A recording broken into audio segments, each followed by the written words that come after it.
Hello there, this is Stormdog, and today I'd like to take a shallow dive into the game Unreal 2.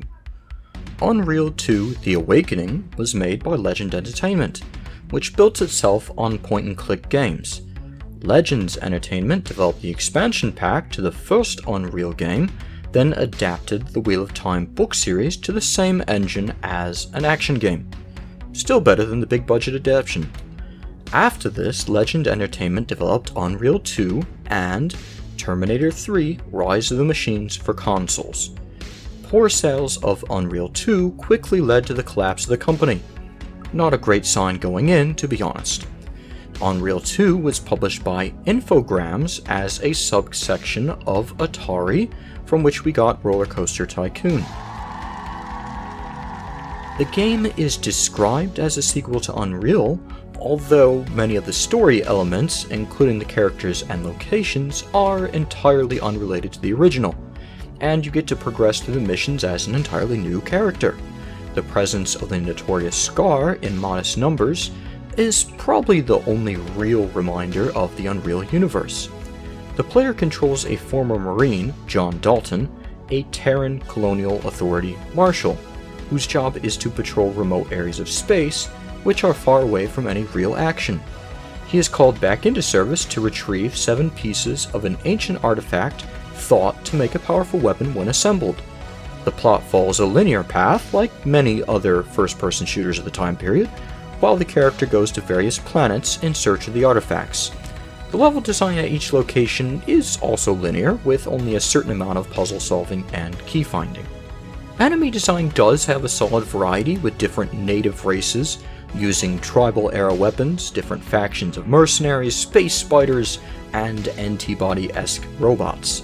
The game is most satisfying when fighting heavily armed humanoids and mercs in mech suits. The midpoint of the game has the best combat encounters, with environments growing bigger but less populated near the endgame. It's a shame too, because by then your loadout has gotten very good and quite varied by the end, but there is so little to use it on. The middle of the game gives you the best mix of satisfying weapons and good enemies to use them, sometimes fighting whole squads at a time. The guns are from that period when you didn't have aim-down sights, just alt-fire. The guns are very imaginative and cover a wide base of techniques, with your typical assault rifle, a solid shotgun, a good flamethrower, a powerful magnum pistol, a rocket launcher whose alt-fire locks onto enemies, a grenade launcher with at least 4 different types of ammo, a reliable sniper rifle, a gun that shoots spider nests, orbs that you can use as point defense shields or as firepower gnats to annoy foes, a staff that shoots bouncing projectiles, and finally a black hole gun. And I know I've left a few out. It's just a shame that I can't enter an absolute warscape to use these weapons in. With the rise of retro or boomer shooters, we've seen that classic imaginative alt-fire come back. Would there ever be space in an FPS game for a gun to have ADS and alt-fire? Comment below your thoughts. I'm really interested if that would be a balancing issue. One of the many benefits with PC gaming is there is always more keys. The environments on each planet are quite diverse, ranging from tropical to desert, bunkers and industrial installations, alien cities, and even cavities inside the bodies of aliens. During several missions, the player must hold a location against waves of incoming enemies, in some cases using NPCs as support. The game develops on this by adding laser fences and turrets to your arsenal that you can place wherever you wish. There are a lot of great mechanics in this game, especially where the weaponry is concerned. It is a shame the game doesn't do more to utilize this.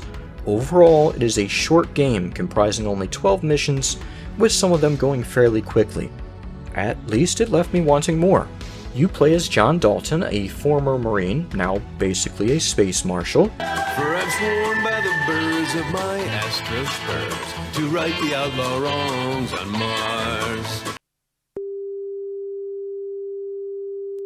I do like the design of your ship, the Atlantis. It has that old school 70s and 80s design to it like you'd see in the older TV series. You can explore the ship almost as a hub area, kind of like Knights of the Old Republic, before it was an MMO. The ship changes throughout the game, adding touches from all the places you've been, or even creature stowaways. You can have rudimentary conversations with your crew about different subjects, almost like a rough precursor to Mass Effect. You can go check the weapons locker and see all the new guns that have been added between missions. You pick up more backstory on the crew throughout, and I really got to care about them. It's all kind of old school sci-fi archetypes, but it's charming. You have Ada, who gives you all your briefings in-game, not as cutscenes for the most part. She has an almost Ender's Game backstory, and if you know, you know. You have Isaac as your weapons specialist, and he's always there to explain how each gun functions. He also has an almost redemptive arc to his backstory. Naban is there as your pilot and has some great divine as far as his alien physiognomy. He turns out to have some backstory, but it's not developed in length.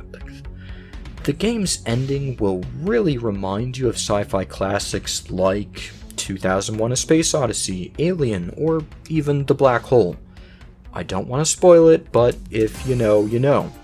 It has pretty much the same exact ending as the first game, although the first game's expansion continued the plot and better resolved the story. As a side note, I had the chance to visit the Air and Space Smithsonian when they had the Barmecide Feast exhibit from 2001: A Space Odyssey. It was incredible to walk around in. I talked to the guides running it and asked how many people knew what the exhibit was. He laughed and said they ask what it is, look confused, then get distracted by the flight simulators across the hall.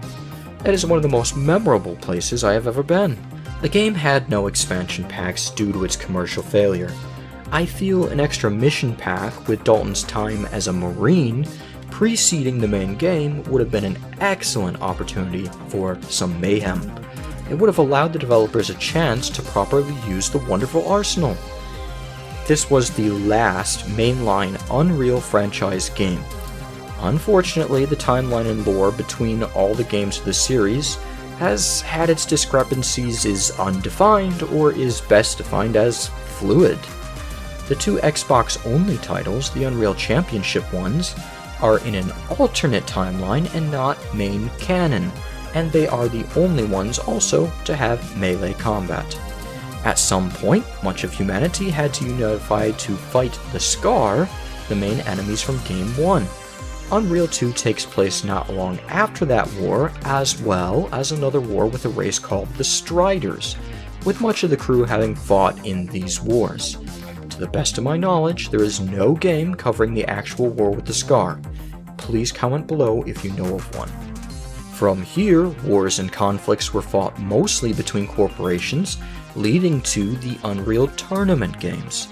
Gaming at this point was big into arena shooters, and the tournament line even went so far as briefly attempting to release a game yearly like a traditional Madden football game.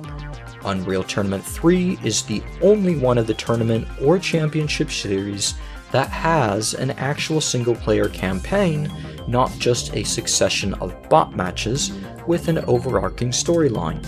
Therefore, after Unreal 2, it is the only Unreal with a campaign. An attempt was made to revitalize the series with Unreal Tournament 2014 as a free-to-play title. It does not seem to continue the story or lore in any significant way. I believe Epic Games, the originator of all this, has decided to focus on a small game called Fortnite. I've heard it's really big with the kids today. Unreal 2 is a good time if you're in the mood for classic shooters from that time period where there was little to no focus on tactical realism, just imagination.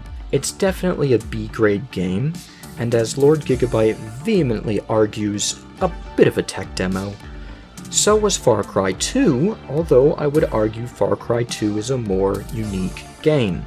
Like Far Cry 2, the series went in a very different direction after this, and it has become a mostly forgotten entry. Unlike Far Cry 2, it doesn't really surpass its preceding game. I had more fun with the classic story, and the midpoint of the game is sadly the high point. The last few levels needed a lot more enemies, and with such big environments and nothing to do in them, maybe a sprint button. Until next time, this has been Stormdog. See you later. Hey, thank you for watching. The show's going downhill really fast, and we just want to thank our $4 patrons who are on the screen now. Don't forget to like and subscribe. You're still here? It's over.